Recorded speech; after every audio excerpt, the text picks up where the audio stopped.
Olá pessoal, tudo bem com vocês? Vamos dar início à nossa segunda semana do Plano de Estudo Tutorado, PET Volume 5. E voltado para o segundo ano do ensino médio, a gente vai falar um pouquinho sobre as pteridófitas. Quais são as características gerais das pteridófitas? Primeiramente, as pteridófitas evoluíram como plantas avasculares, ou que é conhecida também como plantas traqueófitas. O que significa isso? Que elas possuem tecidos condutores, que é o xilema e o floema. Como a gente sabe, o xilema ele é responsável por levar a seiva bruta, a água e os sais minerais pela planta. Quais são os representantes mais famosos do grupo das pteridófitas? A gente tem a samambaia, que é muito comum a gente ver na casa da avó, A avenca e a cavalinha são os representantes das pteridófitas. Como eu tinha falado, em relação às biófitas que a gente estudou na semana passada, as pteridófitas elas desenvolveram vasos condutores, o xilema e o floema. Elas são criptogramas. O que significa isso? Que elas não possuem sementes. Por mais de ter desenvolvido o vaso condutor, elas não desenvolvem sementes.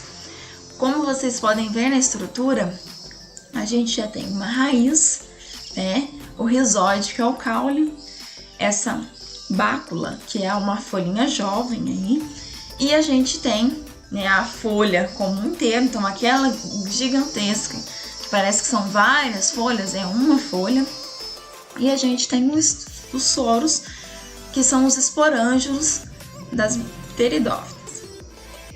Muito interessante das pteridófitas que elas podem habitar diversos ambientes também terrestres, mas preferencialmente úmidos, tá? Algumas espécies até conseguir viver em ambientes mais secos, como água doce, mas são muito poucas, tá bom? Elas são chamadas de homosporadas. O que significa isso? Que elas produzem esporos, e que após germinar, elas vão dar origem a um gametófilo bissexuado, ou seja, que apresenta o anterídeo e o arquergônio no mesmo indivíduo. Então, ela possui tanto a parte masculina como a feminina na mesma planta ali, tá? E o que acontece também de muito diferencial das pteridófitas? Ocorre a alternância das gerações, que na reprodução sexuada, sendo esporófitas, que a gente chama de fase diploide, a geração é duradoura. E a água é essencial. Por quê? Porque os gametas eles vão depender delas para conseguir se movimentar e chegar lá na parte feminina e poder se reproduzir, que a gente vai ver aqui no ciclo de vida. Então, o que acontece para que elas consigam se reproduzir? Então, acho que vocês podem ver. Eu tenho um esporófito, jovem, que o esporófito é a fase dominante do ciclo de vida das pteridófitas. Esse esporófito, ele vai estar maduro, Cada soros que a gente chama, eles têm esporos. Eles amadurecendo, eles vão liberar esses esporos. Tá vendo? Eles se abrem, liberam os esporos. Os esporos vão fazer o quê? Vão cair num ambiente propício, mais úmido, E ali ele vai desenvolver o gametófilo. No gametófilo eu tenho a parte, o anterozoide, tá? E eu tenho a oosfera. Então eu tenho a parte masculina e a feminina no mesmo vegetal. O que acontece? O anterozoide ele vai nadar até a oosfera para que ele consiga se desenvolver, até ele se desenvolver num gametófilo jovem e se desenvolver novamente, chega na fase adulta e todo esse ciclo volta normalmente sempre da mesma forma. E aqui o PET, volume 5, ele trouxe algumas questões para a gente discutir sobre as pteridófitas e a questão 1 trouxe assim. Uma garota estava observando a samambaia de sua mãe quando percebeu que todas as folhas estavam cheias de pontos escuros na fase interior, achando que a planta em questão estava estragada. a menina arrancou todas as folhas da planta. De acordo com seus conhecimentos sobre as pteridófitas, marque a alternativa que indique corretamente o que são aqueles pontos pretos na folha. Então, olha para vocês verem como que aconteceu, né? A menina não sabia o que era aquilo, ela podia achar que era alguma praga que tinha atingido a planta da mãe, só que não era. Os soros são importantes, como a gente viu. É dali aonde vai sair os esporos para a planta, para a gente poder ter a geração de novas plantas. Então, o que é esses pontos pretos? Como que a gente podia, né, caracterizá-los? A letra A aí. Os pontos escuros na fase interior da folha são chamados de báculos. Estruturas reprodutoras? Não, está errado. Tá? Os báculos são quando a gente tem umas pequenas folhinhas que estão começando a se desenvolver, que é aquela folha jovem, né? B. Os pontos escuros na fase interior da folha são chamados de soros, estruturas que surgem em resposta ao ataque dos fungos patogênicos. A B, o que acontece aqui? Realmente, esses pontos escuros são chamados de soros, mas não é uma resposta para um ataque de fungos, então está errada. C. Os pontos escuros na fase inferior da folha são chamados de soros, estruturas onde são produzidos esporos. Está certo, não está? Lembra que a gente viu lá quando eu expliquei da estrutura da pteridófita? É onde vai sair os esporos. Então a C está certa. Vamos analisar a D e a E. Na D, os pontos escuros na fase inferior da folha são os protálos. A fase gametófica da samambaia? Não.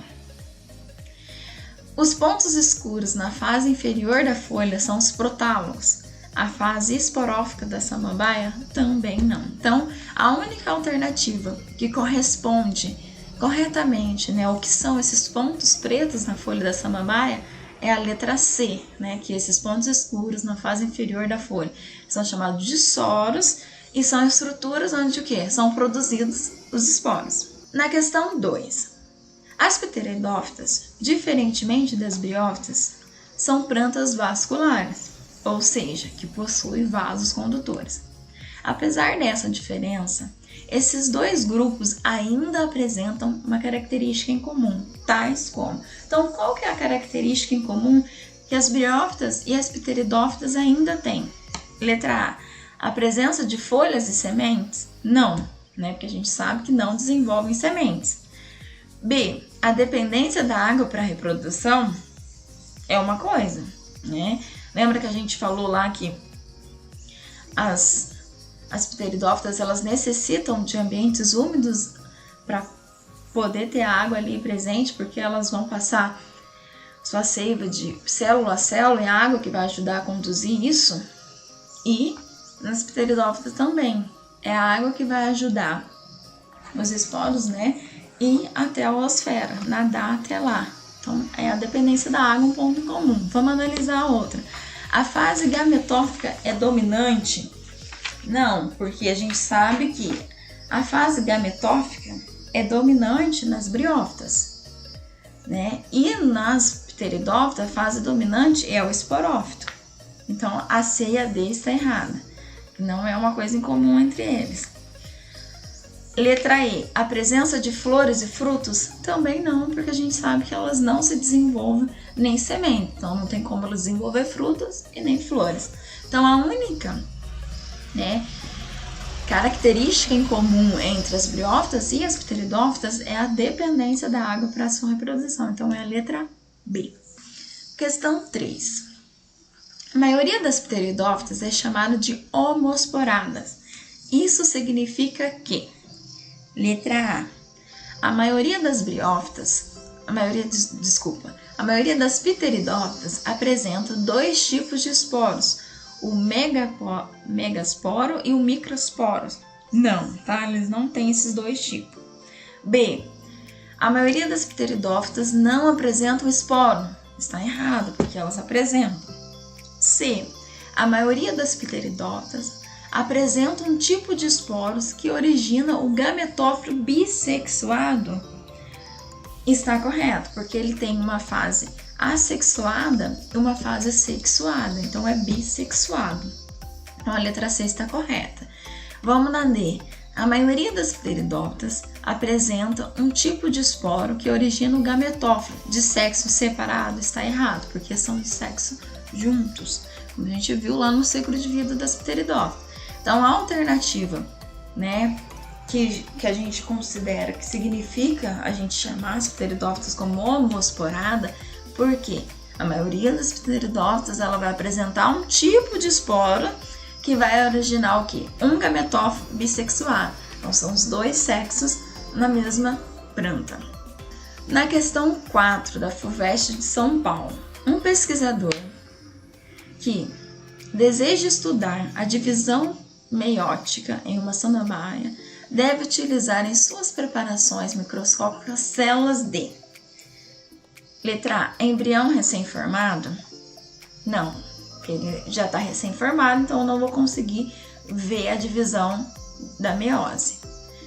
B, rizoma da samambaia? Também não, porque ali no rizoma nem produz esporos, então como que eu vou ver a questão da meiose, né? Eu posso até ver a questão da mitose, mas da meiose não. Letra C, os soros da samambaia?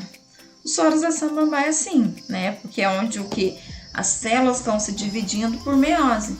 Para quê? Para dar origem aos nossos esporos haploide. Então ali nos soros eu consigo ver essa divisão meiótica. A D, no rizóide e no protálamo? Também não. E as estruturas reprodutivas do protálamo? Também não. Então é o único local da pteridófita, né, da samambaia em si, que eu consigo ver e estudar uma divisão celular da meiose, né, é nos soros da samambaia, alternativa C. Questão 5. Urca do Ceará. Determine a alternativa correta sobre o ciclo de vida das pteridófitas. Letra A. Os gametânginos constituem a geração duradoura da longa duração? Não, porque até a gente viu que a fase dominante das pteridófitas é o quê? O esporânginos, né? E não o gametângino. B. Os esporos constituem a geração efêmera da curta duração? Também não. C. O pistilo é formado por ovário, estilete e estigma? Não. Essas estruturas, elas são características das angiospermas, tá? E não das pteridófitas. D. O esporófitos constitui uma geração duradoura de longa duração? Está certa, né? Lembra que eu falei que a fase mais longa das pteridófitas é os esporófitos, diferente das briófitas, que é o gametófilo? Então a letra D está correta. Vamos ver aí. Após a germinação, o núcleo, né, do ovo dá origem ao endosperma? Não, até porque a gente nem pode se considerar como ovo, né, gente? É esporos. Então a única alternativa que a gente fala corretamente sobre o ciclo de vida das pteridófitas é que os esporófitos eles constituem a geração duradoura, que a gente chama de longa duração. É uma alternativa D. A gente vai ficando por aqui. Pessoal, não deixe de se inscrever no canal e acompanhando as correções do PET, né? A gente já tá no volume 5, tá para vir aí outros volumes, então não deixe de acompanhar e ficar por dentro das correções. Até a próxima!